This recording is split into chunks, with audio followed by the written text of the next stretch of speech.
Ma'rifatul Islam hari ini, sepak bola. Bagaimana aturan Islam dalam olahraga sepak bola? Para pemirsa, di antara olahraga yang digandrungi para pria adalah bermain sepak bola.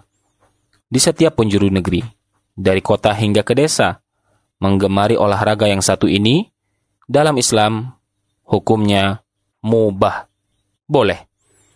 Namun, tentu saja kita mesti memperhatikan aturan Islam tentang olahraga yang satu ini. Olahraga sepak bola itu boleh dengan beberapa ketentuan. Pertama, tidak membuka aurat. Aurat pria adalah antar pusar hingga lutut. Artinya, antara pusar dan lutut tidak boleh dipandang. Lutut sendiri tidak termasuk aurat. Nabi Shallallahu Alaihi Wasallam bersabda, karena di antara pusar dan lutut adalah aurat. Oleh karena itu, yang ingin bermain sepak bola hendaknya tidak mengenakan celana yang pendek sehingga kelihatan pahanya.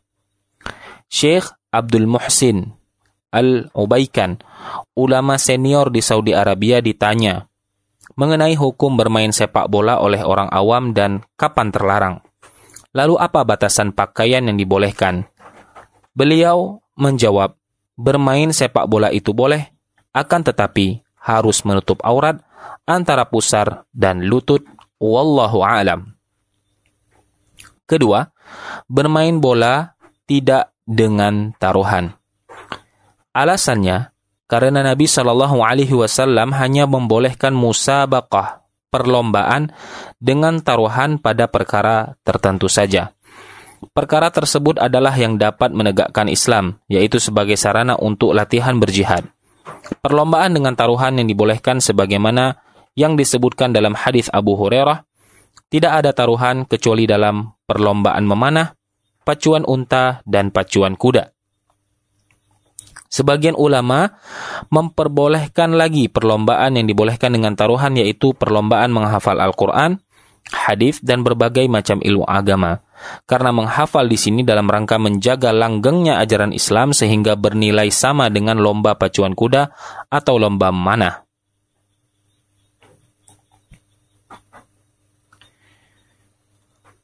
Ketiga, tidak menyia-nyiakan waktu salat.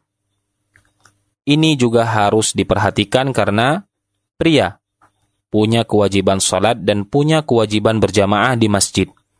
Jika salat disia-siakan, maka perkara lainnya akan lebih dilalaikan lagi.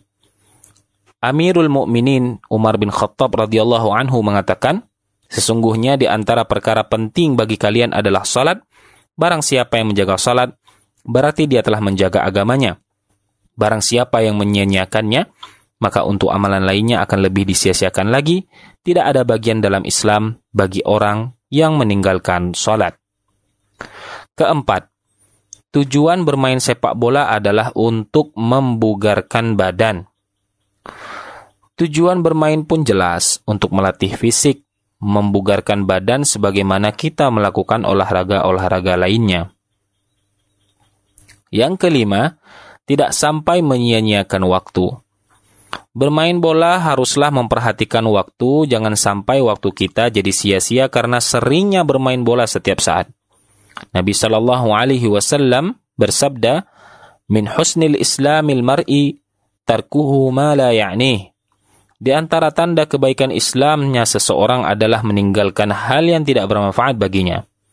Ingatlah bahwa membuang-buang waktu itu hampir sama dengan kematian, yaitu sama-sama memiliki sesuatu yang hilang. Namun sebenarnya membuang-buang waktu masih lebih jelek daripada kematian. Semoga kita merenungi perkataan Imam Ibnul Qayyim rahimahullah. Ketahuilah bahwa menyia-nyiakan waktu lebih jelek daripada kematian. Menyia-nyiakan waktu akan memutuskanmu, membuatmu lalai dari Allah dan negeri akhirat, sedangkan kematian hanyalah memutuskan dari dunia dan penghuninya. Sangat baik sekali jika kita mengisi waktu senggang dengan ibadah, menghafal kitabullah, mempelajari Islam, dan dengan kegiatan manfaat yang lainnya. Keenam, jangan mudah emosi. Sebagai tambahan, Ketika bermain sepak bola, hendaklah menjaga amarah, jangan mudah emosi, dan pandai-pandai menjaga lisan dan cacian. Karena sudah barang tentu kita mendapatkan perlakuan kasar dari teman, baik sengaja ataupun tidak. Namun kita janganlah sampai berbalik berlaku kasar. Berakhlaklah mulia. Tunjukkan bahwa Anda adalah seorang muslim yang baik dengan membalas kejelekan dengan kebaikan, bukan malah kejelekan dibalas dengan kejelekan. Allah Subhanahu wa taala berfirman, "Wala tastawil hasanah wala sayyi'ah, idfa' billati hiya ahsan, fa idzal ladzi bainaka wa bainahu adawah ka'annahu waliyyun hamim. Wa ma yulaqqaha illa alladhina sabaru wa ma yulaqqaha illa dzu hazzin 'adzim." Dan tidaklah sama kebaikan dan kejahatan. Tolaklah kejahatan itu dengan cara yang lebih baik. Maka tiba-tiba orang yang antaramu dan antara dia ada permusuhan seolah-olah telah menjadi teman yang sangat setia.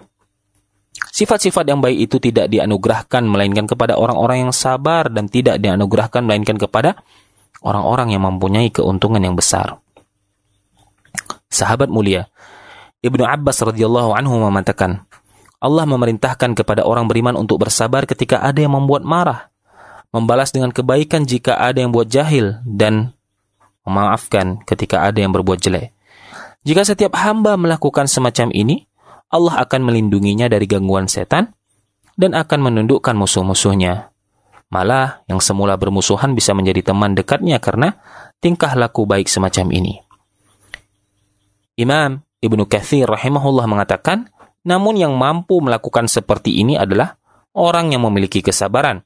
Karena membalas orang yang menyakiti kita dengan kebaikan adalah sesuatu yang berat bagi setiap jiwa. Sehingga bermain bola pun butuh sikap sabar. Wallahu waliyut taufiq.